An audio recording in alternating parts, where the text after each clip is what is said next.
त्यांना रिकव्हरी पोझिशनमध्ये घ्यायचं आहे. लेफ्ट साईडला आपल्याला त्यांना हळूवारपणे वळवायचं आहे. नंतर त्यांचा एक उजवा पाय वर घ्यायचा आहे. त्यांचा हात डोक्याखाली घेऊन त्यांना या पोझिशनमध्ये ठेवून ती जी गुंडाळी आहे त्यांना थोडं इकडे सरकून ती गुंडाळी घालून, ही रिकव्हरी पोझिशन आहे.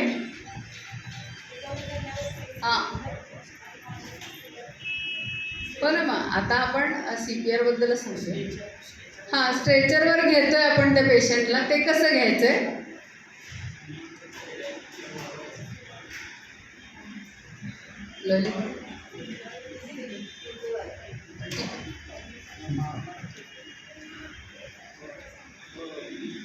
ती गुंडाळी जी आहे त्याच्या अंगाखालून हळूवारपणे घ्यायचंय खाली. आणि यांना उचलताना सुद्धा एक पोझिशन आहे. तिघंजण यावं लागेल इकडे. तिघंजण या, म्हणजे हा डेमो तुम्हाला बघायला मिळेल.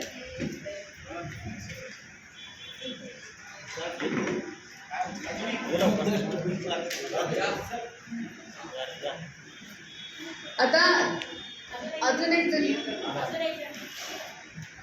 आता हे आपण या बेडशीटवर किंवा स्ट्रेचरवर किंवा आपल्याकडे उपलब्ध असलेल्या सामुग्रीवर आपण त्यांना झोपवलेलं आहे. तर या सिच्युएशनमध्ये ह्या चौघांनी 4 टोकांना धरायचं आहे.